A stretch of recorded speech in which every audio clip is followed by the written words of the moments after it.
I'm highly skeptical, sure. But what is that skepticism based on? If you're skeptical as well, have you asked yourself, upon what do I base my skepticism? Are you just plain ornery?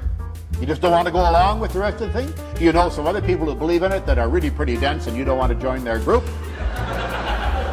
You've got to have a reason, I think, for yourself and for others as to why you are skeptical.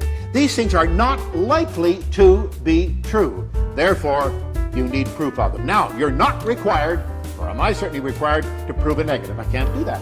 I can't prove telepathy doesn't exist. I remember getting a question years ago. A lady stood up in the aisle and said, "Can you prove to me that ESP doesn't exist?" And I said, "No, I can't, ma'am." She sat down with her arms folded. That was a victory for her. And then I went on to explain, I can't prove a negative. My question is, do you believe in it? She said, absolutely. I said, can you prove that it is so? She said, well, I'm quite convinced of it. That's not my question. Can you prove that it ain't so, or that it is so? Not you can't prove that it ain't so. Can you prove that it is so? You're the one making the claim. And they are the folks making the claims. We're not. We skeptics, as Michael Schoenberg clearly pointed out, we're not in the business of debunking. If I were in the business of debunking, and I've often had that label pinned on me, and I've always resented it, and I've denied it, if I were in the business of debunking, it means I go into an investigation convinced that this ain't so, and I'm going to show you that it isn't. I'm not a lawyer. I don't have an advocacy position to take. I'm convinced this isn't so. I don't care what the evidence is. I'm somehow going to prove that it ain't so. No. I go into the thing investigating. Now, to be perfectly fair with you, let's be real for a minute. Well, all the way through this, I hope. I can't prove a negative, it's true. But I go into this thing, I say, prepared to be shown. Am I prejudiced against it? Oh, yes. I have to admit that. After all, if you've been sitting by a chimney for 63 years on the evening of December the 24th, and a fat man in a red suit has never bounced down the chimney, all you can say is 100% of my evidence shows me that this is not necessarily so. I don't have any proof that it is. And what's more important, folks, is this one fact: it's not very likely to be true based upon what you already know. Now, I often end my lectures with this little illustration. People will ask the question endlessly. You show that it ain't so? No. Then I got you. No. You have to prove to me, since you say it is so, that it is so. Suppose I illustrate for you, I think rather well, but you'll be the judge of that in a moment, whether or not you can prove a negative. Let's take Santa Claus. That's a very good example.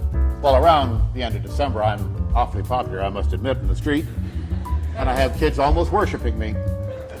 Sorry if they're disillusioned later on, but who knows? Wasn't my fault. I didn't tell them the myth in the first place. You have to examine the Santa Claus thing by specific means. Now, there's one way you can go around and measure chimneys, but that's not much of a, he does come in the back door, I'm told, occasionally, if the chimney's occupied, or it's too small. So that's not much of a way of investigating. Let's, flying reindeer, there's a good way. Hey, that we can test. Oh, please, don't tell the ASPCA about this. I don't really want to do the experiment. I must say that in advance. I really don't want to do the experiment, but let's just walk through it as if I were doing the thing. Okay, let's name some numbers now. Okay, select by some randomizing process, 1,000 reindeer, okay? And you get them all together in a reindeer truck or something. I don't know what you put a reindeer in. And a whole bunch of people with whips, or I don't know, what do you do with reindeer? But anyway, get some people who know how to handle reindeer and stick them up on top of the World Trade Center in New York.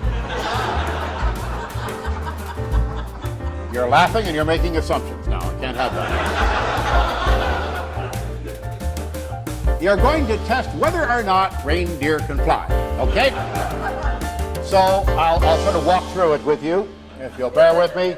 You have a guy there with a, that's a dirty laugh, lady. I want to say, but I like it. Keep it up. You go on the top of the Empire, the World Trade Center, and you have your 1,000 reindeer there. All that. I put numbers on the side, 1, 2, 3, all the way up to 1,000. Big numbers so you can see them. And you have a guy with a videotape camera, lots of pads of paper and whatnot, and pens at work. And you say, okay, the time is now 10 past 10 in the morning. Okay, first experiment, number 1, please. And number 1 up to the edge. And ready? Okay, video camera going. Good. Push.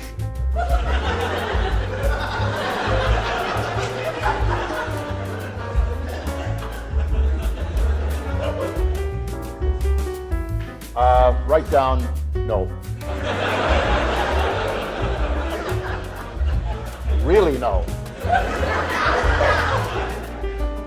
Number 2, push.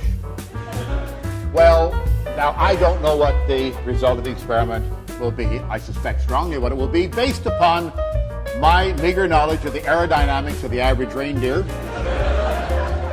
though I'm not an expert on it, and based upon previous accounts of what reindeer can and cannot do, I think we are going to end up with a pile of very unhappy and broken reindeer at the foot of the World Trade Center, and probably a couple of policemen standing outside a squad car saying, I don't know, but here comes another one.